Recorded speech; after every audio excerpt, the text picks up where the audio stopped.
Okay, so here we are for round 2 of our tasting on Overseas TV. I'm here with Martin Di Cuzzo from Magna Montes Wines and Julio, I'm sorry, I forgot your last name. Umada. Like smoked. Yeah, Umada. Man, that's a great fucking name. Great job. So, Julio Cesar. Julius Cesar. are you Yeah, Julio yeah, Cesar? Julio Cesar, yeah. Wow. The second, actually.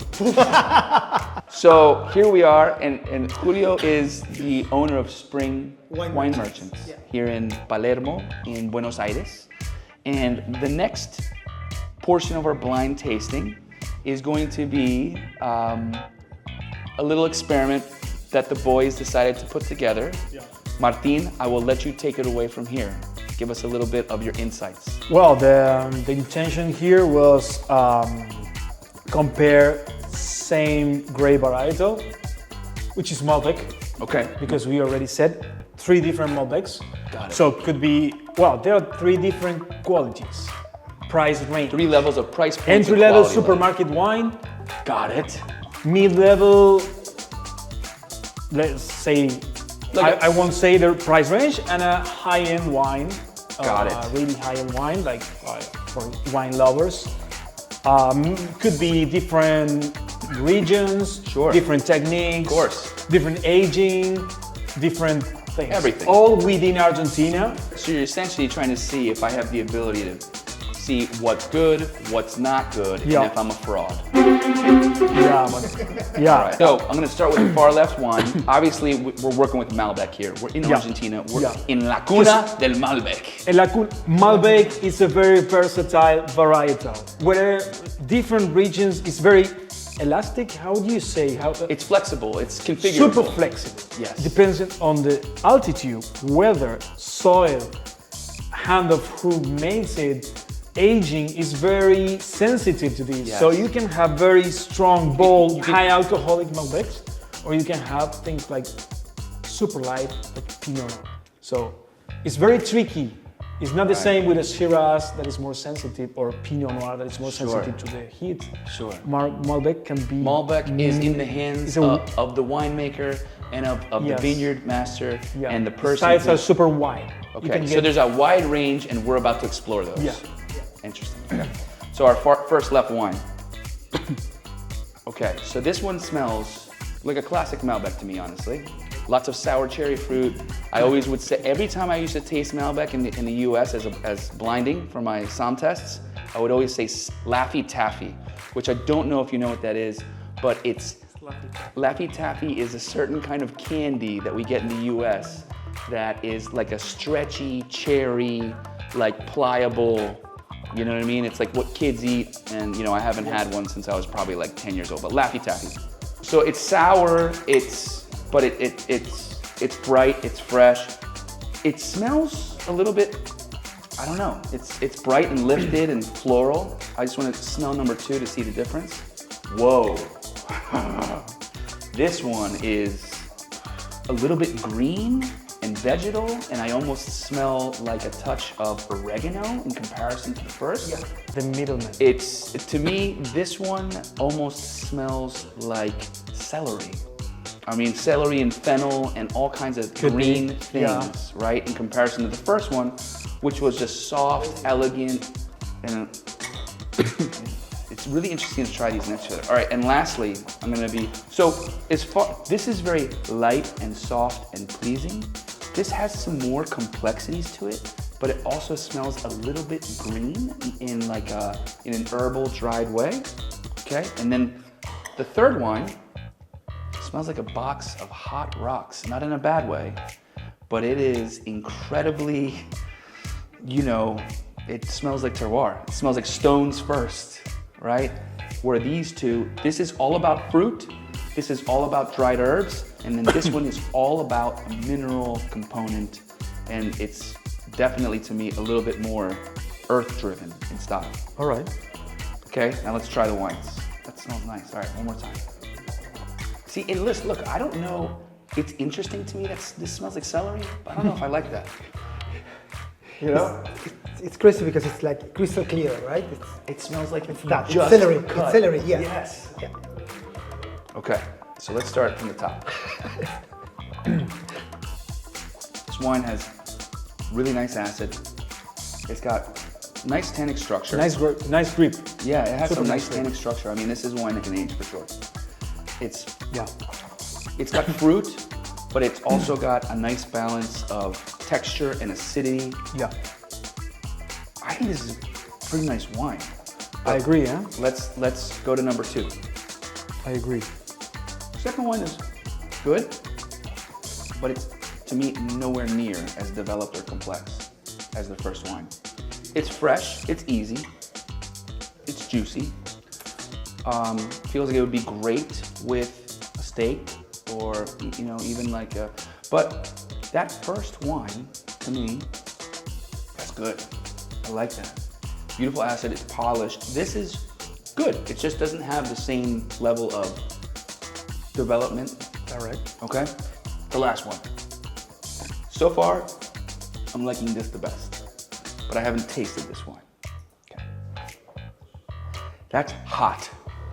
Holy shit, there's a lot of alcohol in there. That's good. It tastes like it has oak on it, but comparing these 3 wines, this to me tastes the most intense and full. And I don't know if that's good or bad. I agree.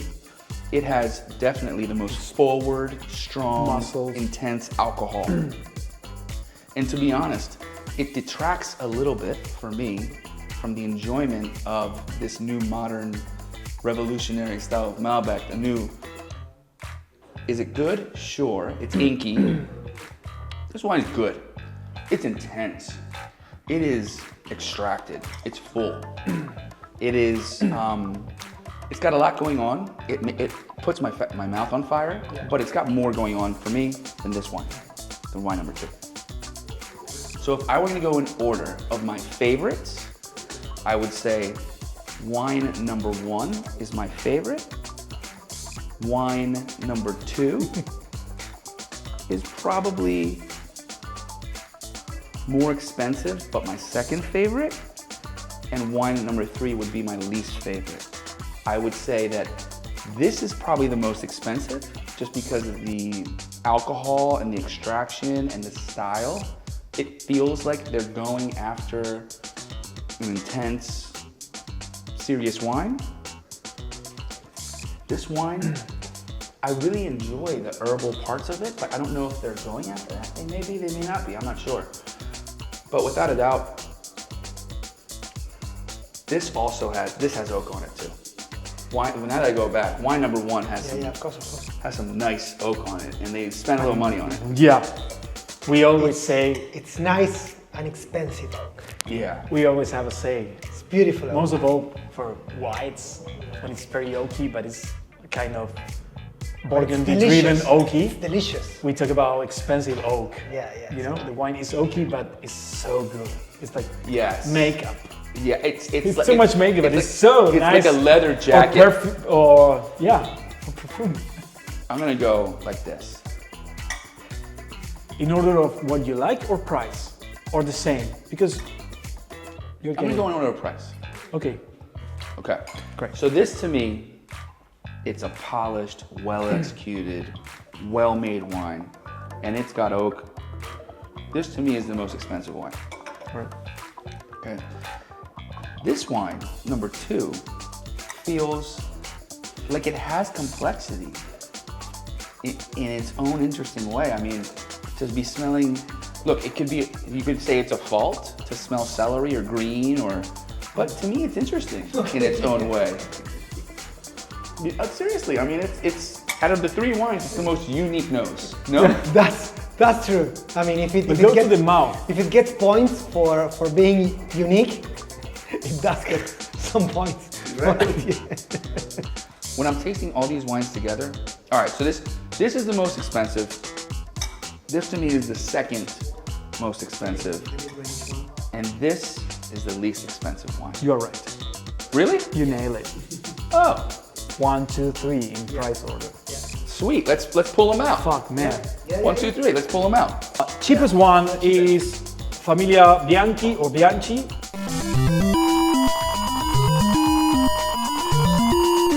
Okay. Italian family, a long heritage in Argentina. This is at $10.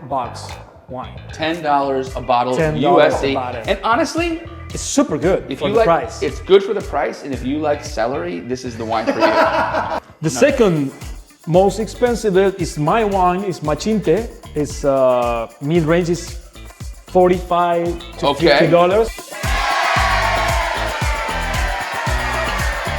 Machinte 19 was a very cold year, and 2020 was a hot year. So it makes sense when you say it was bold, alcohol, because the difference between each vintage was huge. 19 was one of the coldest year from the last 10 years maybe, and 2020 was super hot. So the difference between each vintage is huge in alcohol, in body. But if we are in the Malbec universe, right, from Mendoza, I still would say it has freshness. Oh, Yeah. for sure. It's, Well, it's not a minerality. jammy. It's not Yes, a jammy. that's right. It's not a jammy and oaky, you know, old style, old school Malbec. I think it still has freshness. Of course, it has extraction, alcohol. We use because of the year, 20% whole bunch here. It's so a beautiful it has some wine. green notes. And the first thing I smelled was terroir. And the third one is J. Alberto from Bodega Noemia. Top producers in Argentina, top 5 for sure. 100%. Top 3 maybe.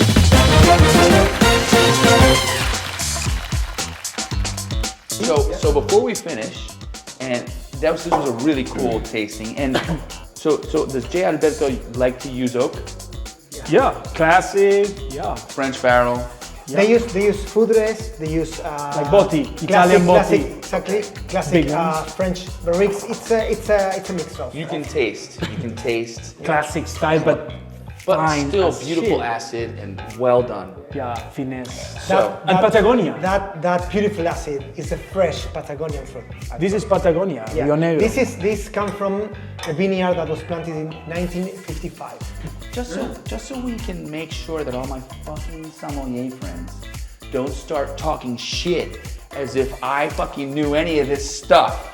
You guys No. are all here as I can witnesses. swear. I can swear, I've God. been avoiding these motherfuckers all day, not looking in the fridge. No, man. Fuck, I'm amazed that he's super good. Yeah. He's super, you have a, when you travel a lot and you taste great wines and you can try a lot of wine, this opens your mind, your palate in a way that if you're not, it makes a difference. So I'm surprised, and you may be too, because he didn't even know that we were shooting. He's a friend. I told him. He says wine. I needed a just brought the wine, wine. a special wine. Hey, there's a friend shooting a blind wine. I'm in. So he came. He came.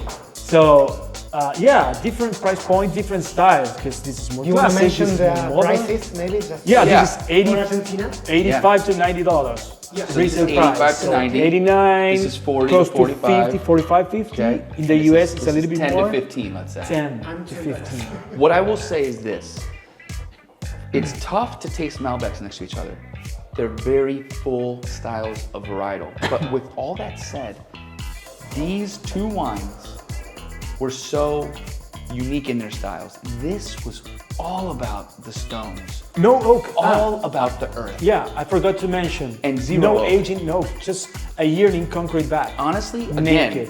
had I not known that these were Malbecs, Yeah. I would have automatically said to myself, this might be Rhone. I mean, that's the Rhone. style that's Fuck, yeah. so interesting and cool that I think you guys, you especially, as you develop your, get out there, it's something that I will always use as a marker for your wines, which I think is an incredibly awesome compliment. It's a nice benchmark. Yes. But I'm so glad. Martin, thanks bro so much. Julio, thank you so much.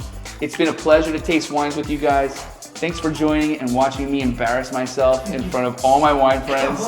And most importantly, the next part of this is gonna be the really, really fun part. We get to eat with the guys. yeah. They're in the middle of Parrillera. And we've got Max and Tony on the grill. What the fuck? Life is good. Life is go, good, huh? enjoy. Thank you, Argentina. Let's go. Yes. Boludo, Nice. sos bueno. Yeah.